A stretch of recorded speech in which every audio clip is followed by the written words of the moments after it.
आज हम पढ़ेंगे नेमिंग ऑफ अल्केन। ठीक है, अल्केन आपको पहले से पता है सैचुरेटेड हाइड्रोकार्बन होते हैं और इसमें कहीं पे भी कोई डबल या ट्रिपल बॉन्ड नहीं होते हैं। ठीक है, सीधा सीधा यहाँ पे क्या है, कार्बन की चेन है और हाइड्रोजन और कार्बन है। तो ये एक हाइड्रोकार्बन है। अब इसमें जो नेमिंग का तरीका है वो है आईपैक नेमिंग, यहाँ पे हम आपको बताएंगे। ठीक है,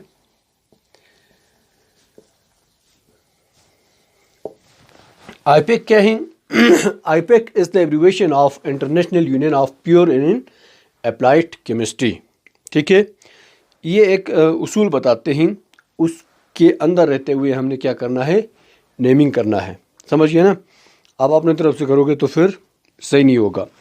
अब इसके लिए सबसे पहले आपको ये याद रखना होगा, इससे पहले भी हमने आपको जिक्र किया था कि इस नाम के दो हिस्से होते हैं। The first one is stem.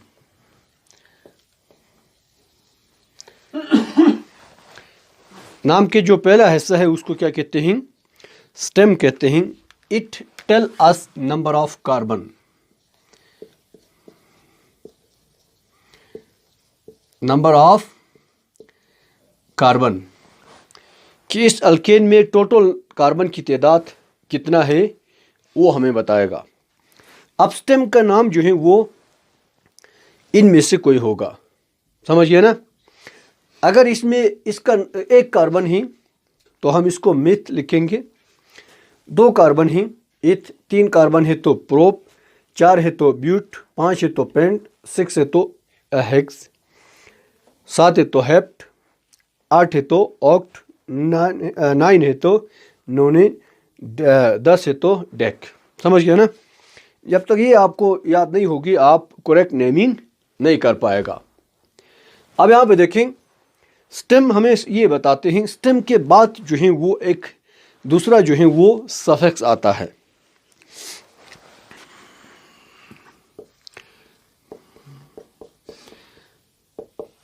Suffix लाहेके को कहते हैं, जो आखिर में आता है उसको क्या कहते हैं, सफिक्स कहते हैं। अब ये हमें क्या बताते हैं, it tell us class of compound. ये कौन सी कंपाउंड की क्लास है वो हमें सफिक्स बताते हैं। लेकिन क्योंकि यहाँ पे हम नेमिंग कर रहे हैं किसकी, अल्केन की, तो यहाँ पे जो आखिर में ए इन ई है वो यहाँ पे सफिक्स इस्तेमाल होगा। ठीक है, तो आगे आगे आएगा फिर आपको पता चलेगा कि सफिक्स जो है वो अगर ए एन ई है तो ये किसके लिए होगा, अल्केन के लिए। ठीक है, अब ए की जगह पे ई आते हैं, ई एन ई सफिक्स, तो ये किसकी नेमिंग हम कर रहे हैं, अल्कीन। अब यहां पे सफिक्स जो है ई की जगह पर वाई है, सिर्फ ये फर्क है। ठीक है, तब ये नेम हम किसकी कर रहे हैं, अल्काइन का। क्योंकि यहां पे आज का हमारा टॉपिक सिर्फ नेमिंग किसकी है, अल्केन का है, तो फिर सफिक्स जो है हम ए एन ई वाला इस्तेमाल करेंगे। ठीक है, ए है तो फिर इसका मतलब क्या है, अल्केन है, यानी कोई भी डबल या ट्रिपल बॉन्ड नहीं है। ई हो तो फिर सिर्फ डबल बॉन्ड होगा। ठीक है, वाई हो तो ट्रिपल बॉन्ड, उसका आगे डिटेल में हम करेंगे। ठीक है, तो इस नेम का हमेशा दो हिस्से होते हैं। The first one is the stem name and second one is suffix. तो किसी भी दिया गया कंपाउंड का आप आसानी से इसके तहत नेमिंग कर सकते हैं। तो यहां से हम स्टार्ट करते हैं। फर्ज करें सबसे सिंपलेस्ट हमारे पास क्या है, यह है CH4। अब इसका नाम हम क्या रखेंगे, इसमें कितना कार्बन है, एक है ना, तो स्टेम जो है क्या होना चाहिए, मेथ होना चाहिए। समझ गया? और सफिक्स क्या होगा, सफिक्स होगा जी ए एन ई। क्यों हो गया इसका नाम? इसका नाम हम रखेंगे मेथेन। अब ये पहला जो हिस्सा है इस नाम का वो है जी स्टेम। जैसा कि आपको पहले बताया गया है कि it tell us number of carbon. Meth कब कहते हैं? जब नंबर ऑफ कार्बन 1 हो। ठीक है, इधर नजर आ रहे हैं। ANE हमने सफिक्स इसलिए लगाया क्योंकि यहाँ पे 4 हाइड्रोजन हैं, कोई भी यहाँ पे डबल या ट्रिपल बॉन्ड नहीं है। It belong to the class alkane. ये हमें क्या बताते हैं? क्लास बताते हैं। ANE यहाँ पे क्या है? सफिक्सिंग। और ये 3 क्लास होता है, अल्केन, अल्कीन, अल्काइन का। क्योंकि हम नेमिंग कर रहे हैं किसका? अल्केन का, तो इसलिए यहाँ पे हम क्या हैं, इसके आखिर जो ये वाला है ना वो लिखा है ANE। समझ गया?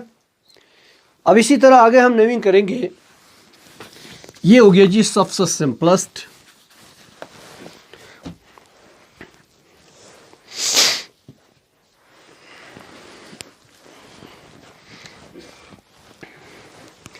अब फर्ज करें इस तरह है हमारे पास,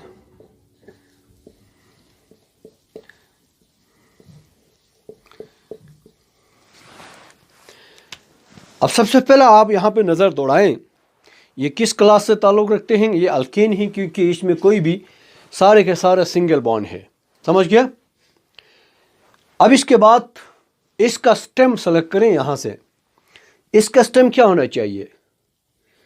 टोटल कितने कार्बन हैं इधर? 1 2 3 3 है ना? 3 कार्बन हैं, तो इसका स्टेम क्या होना चाहिए? प्रोप। तो हम यहां पे क्या लिखेंगे? पहले लिखेंगे प्रोप, और इसका सफिक्स क्या होगा? ANE।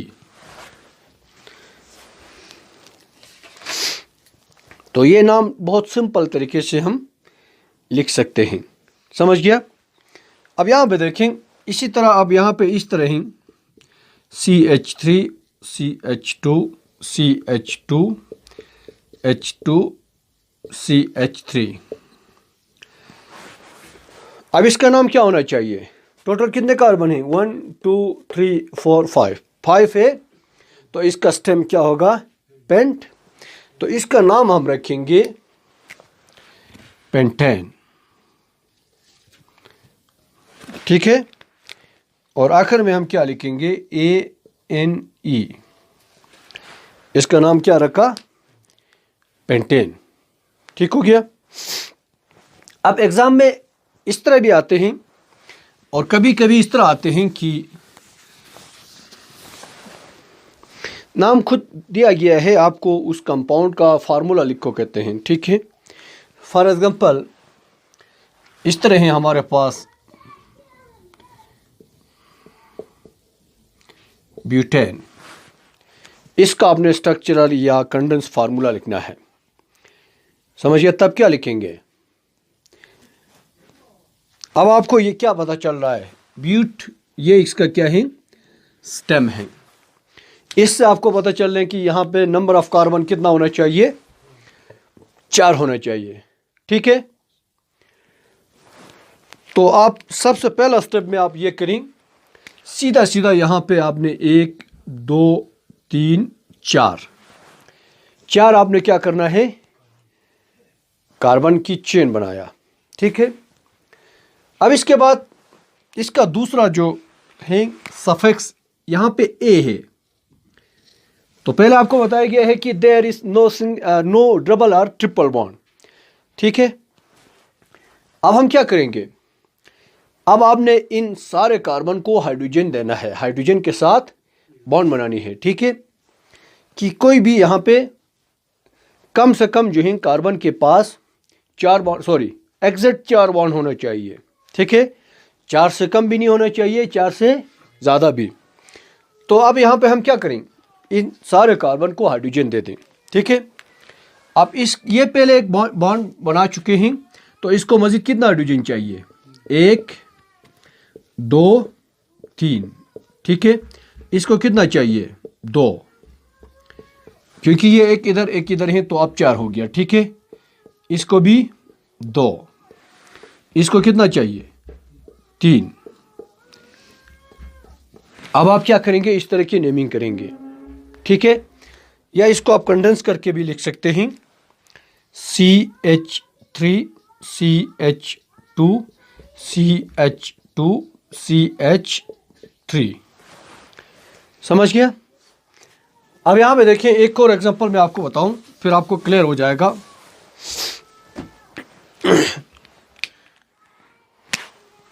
फर्ज करें यहाँ पे उन्होंने दिया है हेक्सेन, इसका आपको क्या लिखना है? स्ट्रक्चरल या कंडेंस फार्मूला लिखना है। तो क्या करेंगे? सीधा सीधा यहाँ पे आपको पता चल रहा है कि हेक्स इसका क्या ही, हेक्स जो है स्टेम है। हेक्स से आपको क्या क्या क्या पता चल रहा है? इसके पास कार्बन की तादाद 6 होना चाहिए, ठीक है। तो आप यहाँ पे क्या करें? आप 6 कार्बन यहाँ पे बनाएंगे, 1 2 3 4 5 6।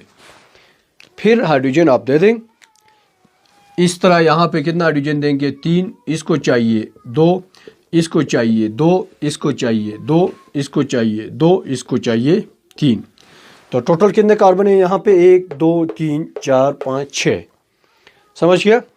तो इस तरह क्या करेंगे? आप इनकी नेमिंग करेंगे।